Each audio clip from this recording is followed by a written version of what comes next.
Et à la découverte, c'est un instant qui vous fait voyager à la découverte de belles choses dans la bonne humeur. Partenaire. Annonceur. Contactez-nous au plus 229 67 89 99 54. Rosselin à la découverte.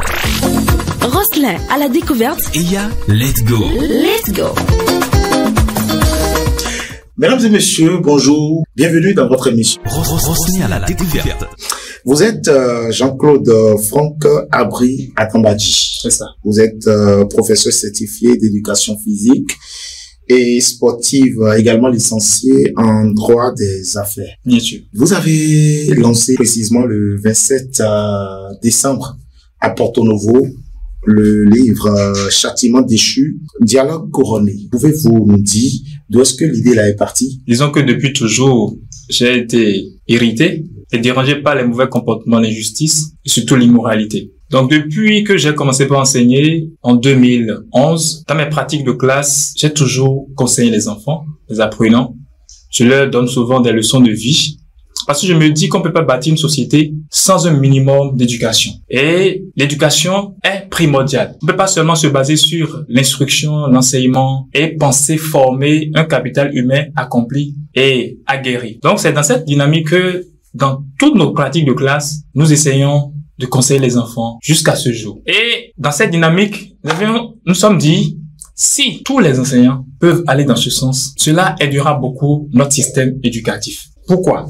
Il suffit juste de savoir prendre l'enfant. Il suffit juste de savoir l'aborder. Parce que dans un passé récent, on était habitué à la chicotte, au châtiment de tous ordres, tels que les agressions verbales et d'autres châtiments connaissent.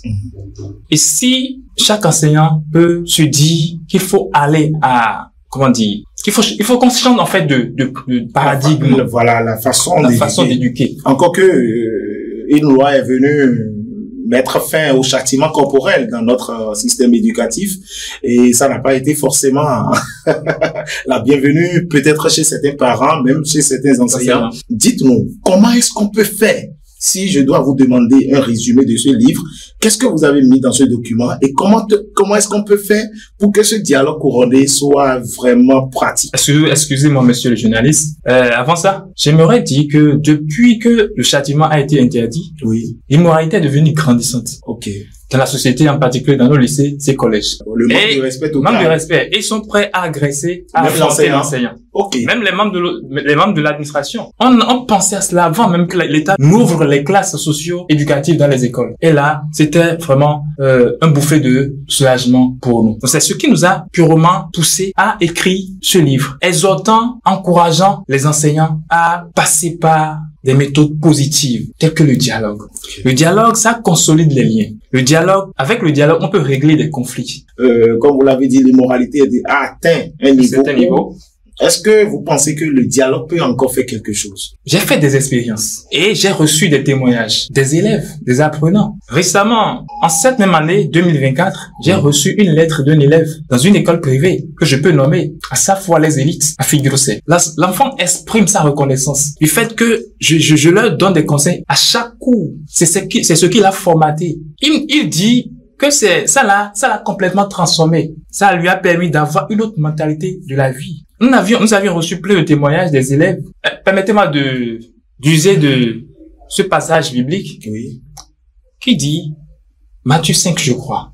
Matthieu 5, si je ne me trompe pas. Heureux les doux, car ils hériteront la terre. Ça veut dire beaucoup de choses. Quand on dit heureux les doux, car ils hériteront la terre, quand on dit tu hérites la terre, c'est-à-dire tu peux tout avoir avec la douceur. La vie et la mort sont au pouvoir de la langue. Et celui qui sait l'utiliser pourra en jouir des fruits.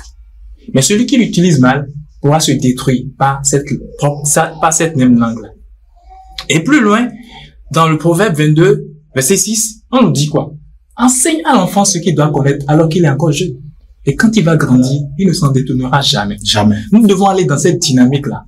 Nous devons dépasser la discipline traditionnelle qui pousse à la chicotte, à l'agression verbale, à mettre à genoux, sans même savoir ce que l'enfant vit.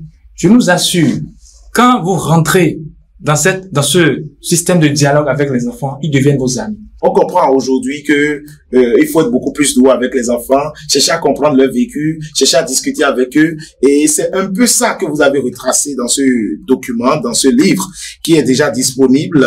Il y a la première partie, l'enseignant et sa vocation.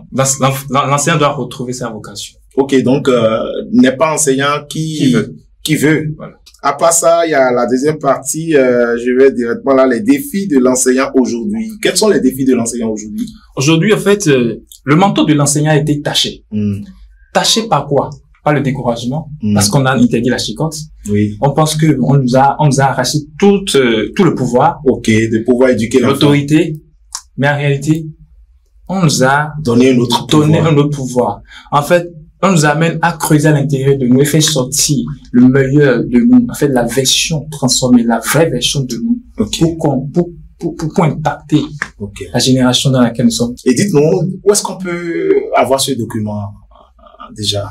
Disons que ce document, si on nous contacte, on peut l'avoir. Ok, déjà, sur quel numéro ou bien? Sur le 01. 01, oui. 96. 57. 51. 77. Sur le 01. 96. 14. 70. 20. Ce que moi je dirais pour conclure cette émission, c'est déjà inviter aussi les parents, au-delà des enseignants, à se procurer de ce document, de ce livre, parce que au-delà de l'enseignant à l'école, à la maison aussi, nos enfants ont besoin d'être éduqués d'une autre manière, pas forcément avec la chicotte. Et je pense que ça pourra beaucoup aider. Je vous invite à vous procurer de ce livre de Jean-Claude Franck Abri Adambadji.